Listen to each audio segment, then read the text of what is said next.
रोजा और रमजान।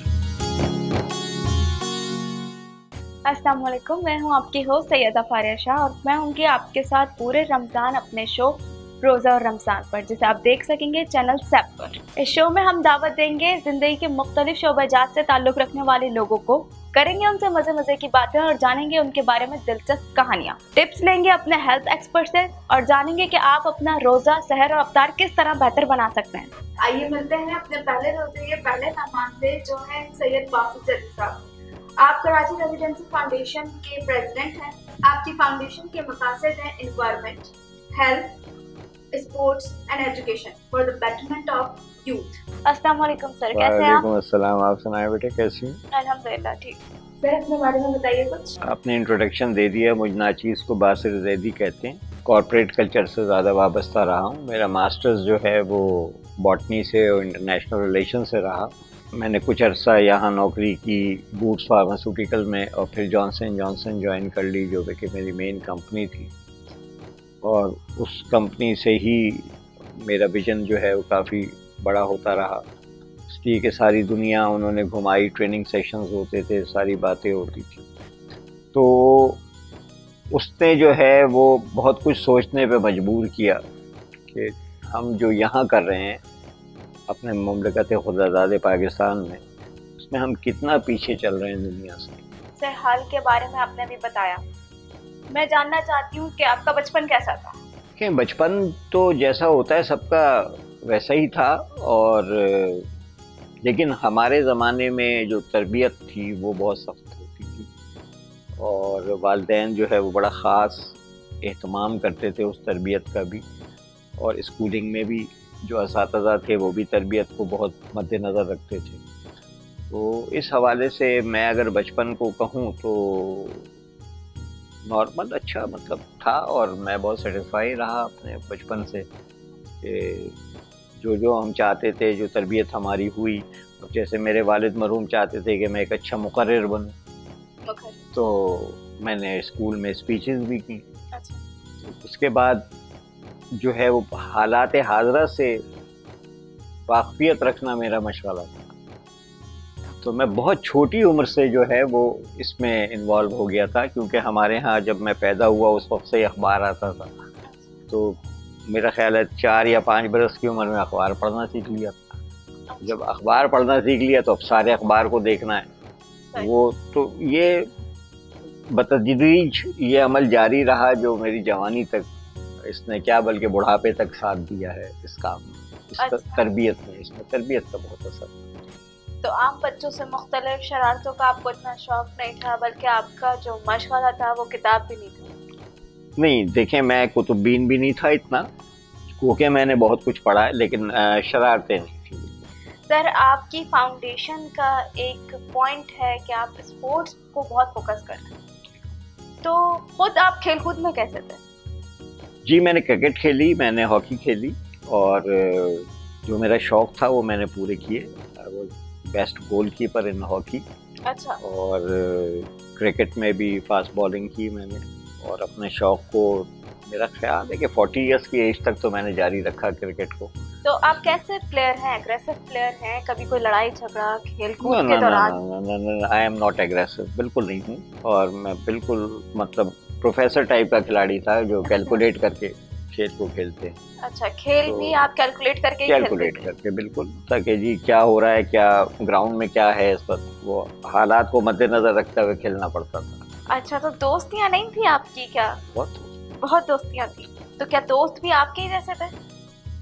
मोस्टली नहीं, वो शरीफ भी थे और शरीफ भी थे।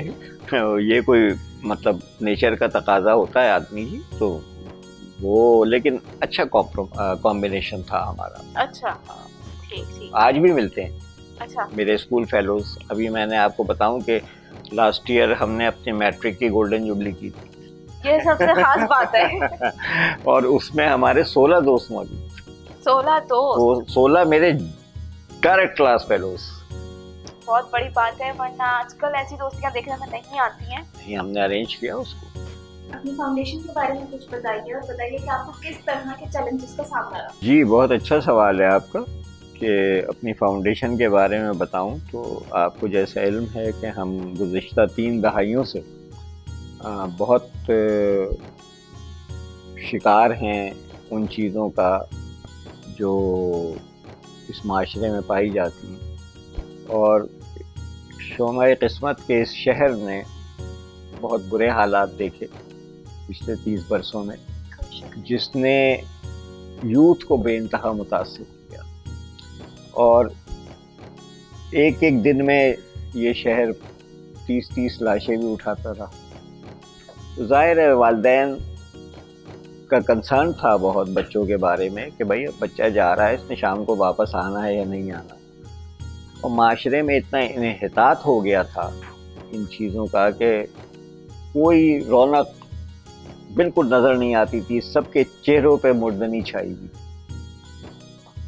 तो मैं और मेरे दोस्त कुछ बैठे, हमने कहा कि ये जो यूथ हमारी फुटपाथ पे बैठी हुई है, रात को टाइम ज़ाया कर रही है और मुख्तलिफ इल्लतों में लग गई है, गुटखा, मावा, पान, सिगरेट, ये वो तमाम, और अपने वक्त का ज़िया कर रही है, तो क्यों ना हम एक ऐसा फोरम बनाएं जो कि प्रिविलेज भी और अंडर प्रिविलेज भी स्टूडेंट्स के लिए हम उनको एक बेहतर माहौल फराहम कर सकें, उनको वो तमाम आसाइशें फराहम कर सकें जो इस एज में, जो कि यंग एज होती है, उसमें ज़रूरी होती हैं एक स्टूडेंट के लिए या एक बच्चे के लिए। तो इस हवाले से 4 पॉइंट का एजेंडा हमारे पास आया, तो हमें समझ में आया कि जी हम अगर माहौल, तालीम, सेहत और खेल पे ध्यान दें तो ये एक मजमुआ और मुरक्कब बनता है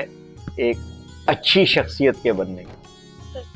जब आप अच्छा माहौल फराहम करेंगे तो ज़ाहिर है सेहत भी उसकी बनेगी, वो तालीम भी हासिल करेगा और साथ साथ खेल भी उसी मुनासबत से खेलेगा। तो ये 4 वो मकासद थे जो रखते हुए मैंने फाउंडेशन की बुनियाद डाली, और बिल्कुल ये नहीं सोचा कि हमें कोई मुश्किलात पेश आए। बिल्कुल अल्लाह पे इतना बड़ा तवक्कुल था हमारा कि आप सोच नहीं सकती कि हम वो काम कर गए जो हमारे तसव्वुर में भी। तो अल्लाह का करम है कि मुझे किसी कंसिक्वेंसेस का सामना नहीं करना पड़ा, और मैं गवर्नमेंट के पास गया भी नहीं भीख मांगने, सीधी सी बात।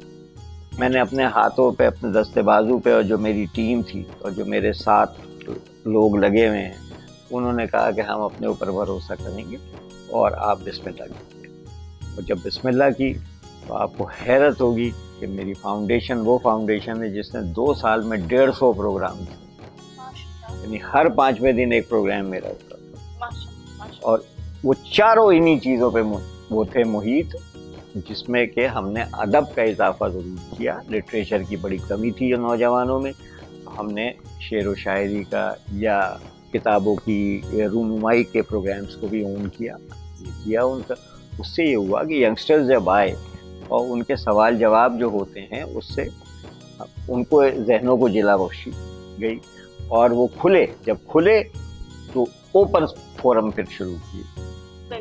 और ओपन फोरम में ये था कि अब जैसे आज की गुफ्तगू है तो हम उसको माइंड नहीं करते थे कि ये अगर गुफ्तगू में जो बात कर रहा है वो आया उर्दू की मुनासबत से या अंग्रेजी की मुनासबत से या रोमन उर्दू में आ रही जी, काफी बुरा माना जाता है इस बात जी को। तो हमने बुरा नहीं माना, हमने कोशिश ये की, और मैं लगा रहूँगा इस पे कि हम अपनी ज़बान को भी ठीक करें। हालांकि मैं कल्चरल ज़बानों के बहुत फेवर में हूँ, मुझे रिग्रेट है आज तक सिंधी ना सीखने का, क्योंकि मुझे पंजाबी आती है। अच्छा। और लेकिन जो इस जगह मैं रहता हूँ मुझे सीखना चाहिए था, और मैं अपने नौजवानों को कहूँगा कि वो सिंध में रहते हुए सिंधी ज़रूर सीखें।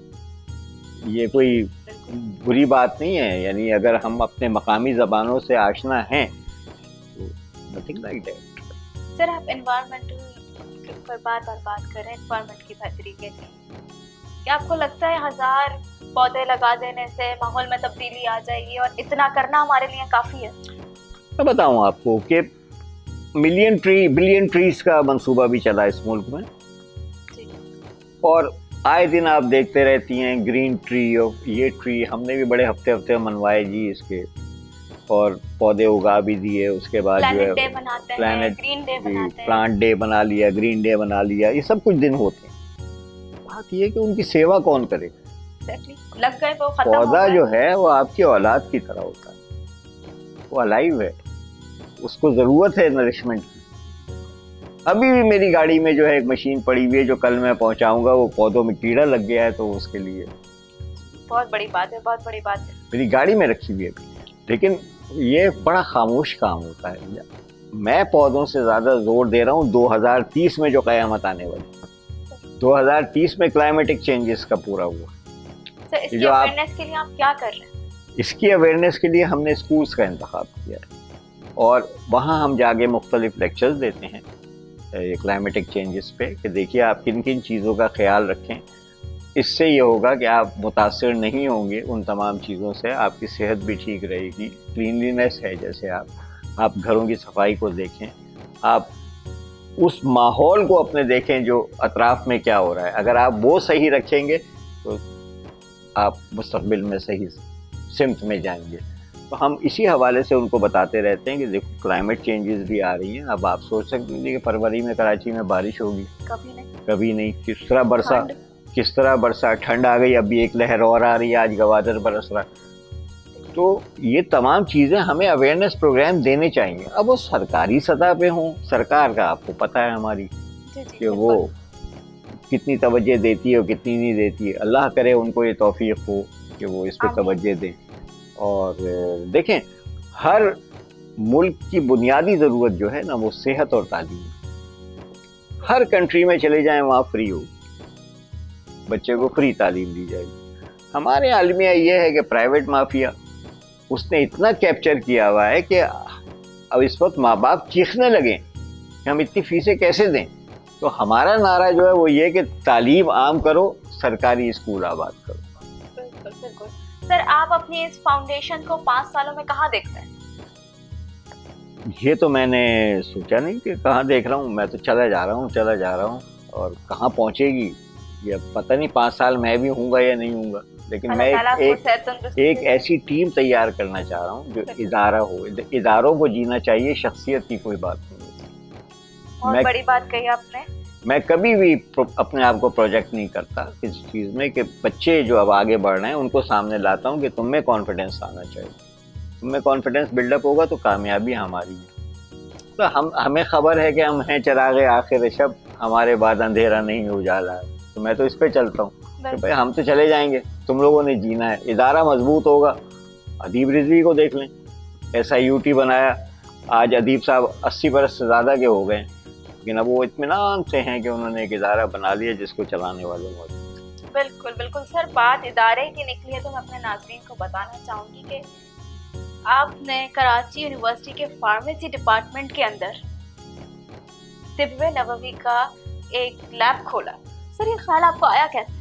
नहीं, ये मेरा ख्याल नहीं था। बिल्कुल मैं सीधी बात बताऊं, ये विजन मुझे मेरे एक बुजुर्ग हैं जो मेरी फाउंडेशन के पैट्रन इन चीफ भी हैं, नसीमुद्दीन मिर्ज़ा साहब। वो बिजनेसमैन रहे पाकिस्तान में, आजकल US में मुकीम हैं।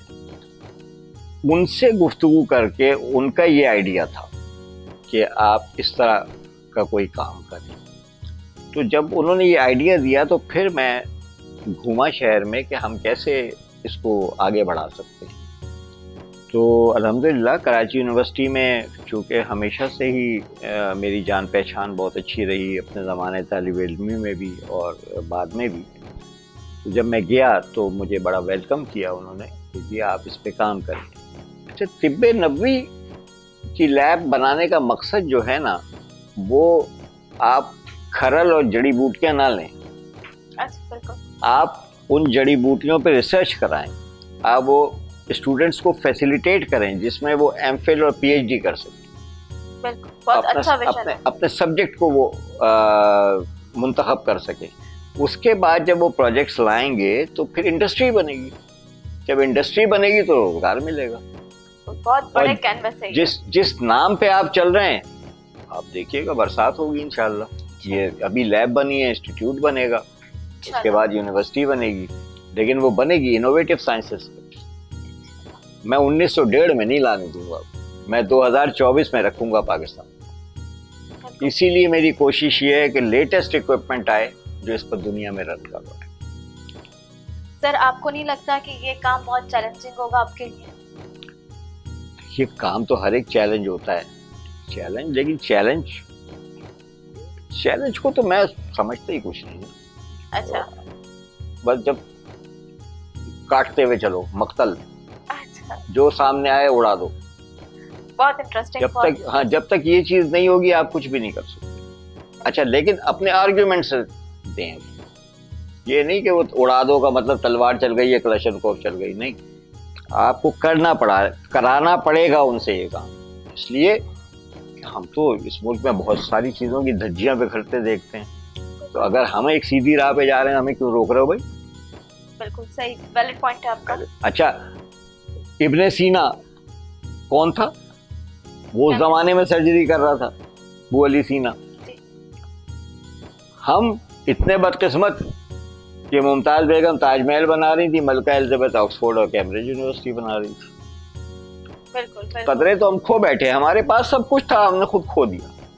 तो भाई रिवाइव करें, निशात सानिया होना चाहिए उसका। आने वाले दिनों में क्या हम आपको गर्लफ्रेंड के साथ कोलैब देखने वाले हैं? क्या आपका इरादा है कोई कोलैबोरेशन करने का, या फिर कोई ऐसे पार्टनर जो कि अपलिफ्ट नहीं है उनके साथ मिलकर कुछ करें? देखिए, कोलैबोरेशन में तो मैं हूँ, और मैं तो आपको कह रहा हूँ कि सरकारी स्कूल जितने भी हैं, मेरे टाउन्स के स्कूल हैं, ये हैं, अल्हम्दुलिल्लाह हम उनके साथ फंक्शंस करते हैं बैठ के, हम उन्हें वो फैसिलिटेशन देते हैं, हम उनके उन अंडर प्रिविलेज बच्चों के लिए जो सरकारी स्कूलों में काम कर रहे हैं उनके साथ काम कर रहे हैं। लेकिन हमें गवर्नमेंट से किसी मायदे की ज़रूरत नहीं है। हम जाके डायरेक्टर से बात करते हैं कि जी हम ये करना चाहते हैं, कहते हैं मोस्ट वेलकम यार, ये तो हेल्दी एक्टिविटी है बच्चे के लिए। अच्छा, अब वो उनके पास क्या प्रॉब्लम है जो नहीं करते, अब मैं उसमें जाना नहीं चाहता, इसलिए कि अगर मैं डिटेल में जाऊँगा तो बड़े तूफान आ जाएगा फिर। बिल्कुल। तो बेहतर यही है कि हम जहाँ भी जा रहे हैं अल्लाह का शुक्र है हमें वेलकम किया जा रहा है, और मैं पॉजिटिव कामों से घबराता नहीं, ना मैं अपना पैगाम देते हुए घबराता हूँ। एक फ्री इंग्लिश का कोर्स करा दिया 3 महीने में, वो बच्चा जो ABCD नहीं जानता था वो खड़े होकर अपना नाम भी लेने लगा अंग्रेजी में, उसने साइन भी शुरू कर दिया, हल्की सी स्पीच भी शुरू कर दी। तो मेरे लिए तो भाई जन्नत सीधी हो गई। बहुत बड़ी बात है। और उसकी सर्टिफिकेशन की हमने, फिर ब्यूटिशियन का कोर्स कराया, 60 बच्चियों को ट्रेन किया, सब वो नॉन अफोर्डिंग थी, उनको खुद अपने आप से हायर करके पार्लर को उन्होंने सपोर्ट किए, सब कोर्स करा के मैंने यहाँ तक अनाउंसमेंट किया कि चांद रात को मैं पूरा पिंडाल लगा दूंगा, सब आना, मेहंदी लगाना बच्चियों को, और जो कमाई हो वो तुम्हारी, मेरा कुछ नहीं है उसमें, मैं सिर्फ गाड़ियाँ तैयार रखूँगा कि अगर सुबह हो जाती है तो तुम लोगों को घर छोड़वाना है तो वो मेरी जिम्मेदारी है, तुम्हें तहफ़्फ़ुज़ के साथ घर छोड़ा जाए। बहुत बड़ी बात है, बहुत बड़ी बात है। सर आप यूथ को पंच करने के लिए, यूथ को अपलिफ्ट करने के लिए क्या कहना चाहते हैं? यूथ को अपलिफ्ट तो हम करना हमारा मकसद ही है, हमारा एम ही यही है कि यूथ को अपलिफ्ट करें। उसके लिए हमें 2024 में आना पड़ेगा बेटा, हम 1901 के कोर्सेज नहीं पढ़ा सकते। ये आप इस हकीकत पे रख को जाने कि आप पाकिस्तान में अगर हैं और आपको एक फरसूदा कौम कहा जा रहा है, आपको एक तरक्की पजीर मुल्क में लाया जा रहा है, जबकि आप एटमी मुल्क हैं, तो आपको तो भाई ये तो रेवोल्यूशन लाना पड़ेगा, इनकलाब लाना पड़ेगा इसमें, और आपको बिल्कुल जो वक्त चल रहा है उसकी मुनासिबत से आपको फैसले करने पड़ेंगे कि आपका स्टूडेंट क्या पढ़ेगा। सर आपको लगता है कि आज हमारी यूथ जहाँ खड़ी है अपने करिकुलम के हवाले से, वो इन सब चीज़ों को क्रॉस करके जहाँ आप देख रहे हैं वहाँ तक आ सकते? मैं एक छोटा सा वाक़या बताऊँगा। फिनलैंड और जापान, उसमें 1ली से 3री जमात तक कोई कोर्स नहीं।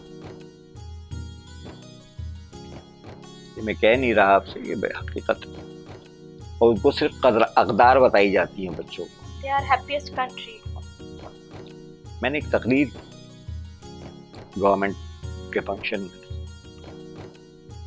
वैसे ही मैंने ये सारी बातें उनको बता दी कि जी ऐसा ऐसा होता है, हम तो ये देखते हैं। तो हैरत होगी, 3 दिन बाद मैं अखबार में पढ़ रहा था कि यकम से लेकर 3री जमात तक के इम्तहान नहीं होंगे। मतलब मैं तो उछल गया, मैंने कहा कि यार ये पैगाम पिक किया गया है इसका मतलब। डेफिनेटली। अब मैं उसको इंट्रोड्यूस कराने जा रहा हूँ अपने स्ट्रीट चिल्ड्रन के स्कूल, जिसमें 300 बच्चे आए हैं। मैंने स्कूल ऑफ स्ट्रीट चिल्ड्रन, 300 बच्चे उसमें पढ़ रहे हैं माशाल्लाह, और पूरा बोर्ड है उसका, इस्लामिया पब्लिक स्कूल के नाम से नॉर्थ नाराबाद में हुसैनिया सज्जादिया इमाम बारगाह के पीछे वहाँ तालीम की जा रही है। वहाँ हमारी लक ये है कि जो बच्चियाँ वहाँ से मैट्रिक करके निकली हैं वही पढ़ा रही हैं। अच्छा, माशाल्लाह। देखिए ना, ये अब ये इसके तहत अब मैंने वहाँ पे ये लागू करना है सिस्टम। उसके साथ साथ जो मुझसे मुंसलिक इदारे हो रहे हैं जो वो कहते हैं कि जी हम भी करेंगे, आओ जी बिस्मिल्लाह। बच्चों को आप अक़दार सिखाइए, आप तालीमात, आप सूरतें सिखाएं, उनको आयात सिखाएं, उनके लिए मुश्किल ज़िंदगी ना बनाएं, उनको आसान बनाएं ताकि वो आगे आपके स्टार्स बन सकें। अब हम तो जाते हैं, वो कुबड़ा आशिक हुआ बच्चा चला जा रहा होता है पहली क्लास का, उसको कमर में बस्ता लदा हुआ है और पूरा वो, अरे मैंने कहा क्या ज़्यादती है यार, जुल्म है। तो इस चीज़ से इंशाल्लाह हम क्यों नहीं 5 साल में छुटकारा हासिल कर लेंगे अगर हम इंट्रोड्यूस कर रहे हैं और उसको इंशाल्लाह हो जाएगी इम्प्लीमेंट। इसी के साथ हम दाखिल हो चुके हैं अपने प्रोग्राम के दूसरे हिस्से में, जहाँ पे हम जानेंगे आज की हेल्थ टिप अपने एक्सपर्ट से। अस्सलाम वालेकुम, मैं हूँ डॉक्टर आयशा, हेल्थ डाइटिशियन। आज के रोज़े की हमारी अहम टिप यह है कि हमें हाइड्रेटेड रहना है। पानी हमारे जिस्म के लिए बहुत ज़रूरी है। जितना हो सके अफ्तार से लेके सहर तक, सहरी तक हमें पानी का इंटेक ज़्यादा से ज़्यादा हमारी बॉडी में रखना है ताकि हम पूरे रोज़े के वक्त जो है वो हाइड्रेटेड रहें। जब हम इफ्तार करते हैं उससे पहले एक सुन्नत भी है, हम खजूर लेते हैं, उसके बाद हम पानी पीते हैं, जिसका इंटेक बहुत अच्छा है क्योंकि हमारा पूरे जिस्म का जो मेटाबॉलिज्म होता है वो पूरा उस वक्त जो है पैक्ट हो जाता है। जब हम पानी पी रहे होते हैं तो हमारे जिस्म की जो मेटाबॉलिज्म स्पीडिंग होती है वो तेज़ हो जाती है, जिससे हमारे जिस्म की डिहाइड्रेशन लेवल कम हो जाता है। और जितना हो सके आप प्लीज़ अपने आप को हाइड्रेट रखें। कार्बोनेटेड ड्रिंक्स को अवॉइड करें। जो फिज़ी ड्रिंक्स हैं चाहे वो किसी भी सूरत में हो उसको बिल्कुल भी ना लें, उसको बिल्कुल अवॉइड करें, बिकॉज वो हमारे जिस्म के अंदर बहुत नुकसानदेह है। व्हेन वी आर फास्टिंग, जब हम रोज़े रख रहे होते हैं, हमारी वो इम्यून को अंदर, हमारे मेटाबॉलिज्म को अंदर पूरा डिस्ट्रैक्ट करता है। तो जितना हो सके पानी पिएं और अपने आप को हाइड्रेटेड रखें। यही हमारी आज की टिप है आपसे। हम अपनी हेल्दी टिप से वापस आ चुके हैं और मौजूद है अपने हेल्दी फूड के साथ, जिसको स्पॉन्सर किया है द डेरा ने, और हम मौजूद हैं द डेरा पर। तो हम अपने गेस्ट से कहेंगे कि इसको जल्दी से कोई रिव्यू करें। तो सर प्लीज़ निकालें और बताएं कि आपको कैसा लगा है खाना।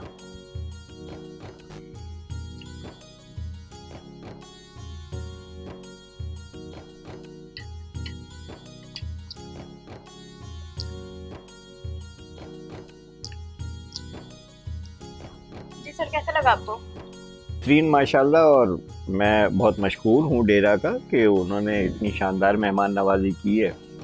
और ये पहली अफ्तार पे ही ये सूरत हाल है, तो आगे तो देखिए फिर क्या क्या होगा। जो गेस्ट आप लोग बुलाएंगे तो मैं समझता हूँ कि बहुत ही शानदार प्रोग्राम चलेगा इस मामले में। सर, वालदा के हाथ का खाना तो कोई भी नहीं भूल सकता, लेकिन फिर भी वाइफ के हाथ का खाना आपको मेरी बेगम बहुत अच्छी कुक है।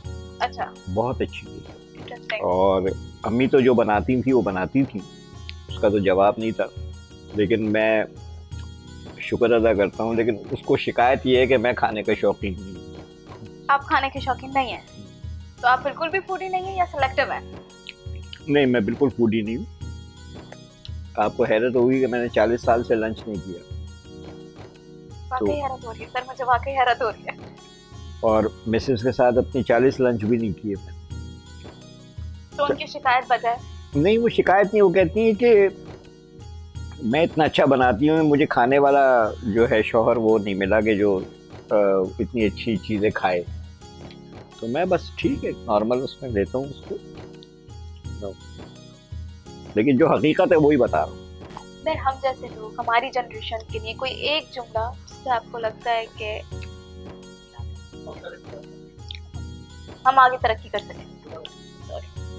सर, हम जैसे यूथ के लिए कोई एक जुमला जिससे आपको लगता है कि हम आगे तरक्की कर सकें? पढ़ें, पढ़ें और पढ़ें।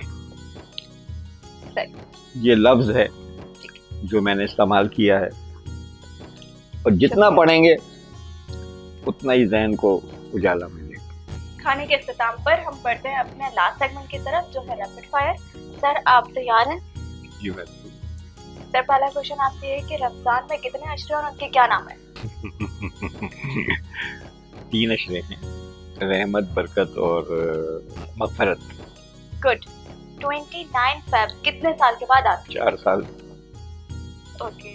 और मदीना मुनव्वरा का पूरा नाम क्या है? मसरफ। यूएई की एब्रीविएशन क्या है? United Arab Emirates.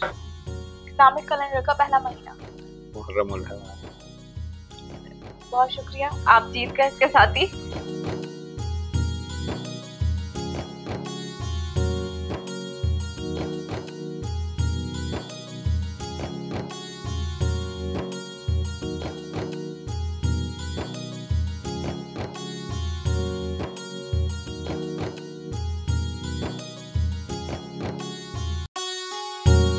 रोजा और रमजान।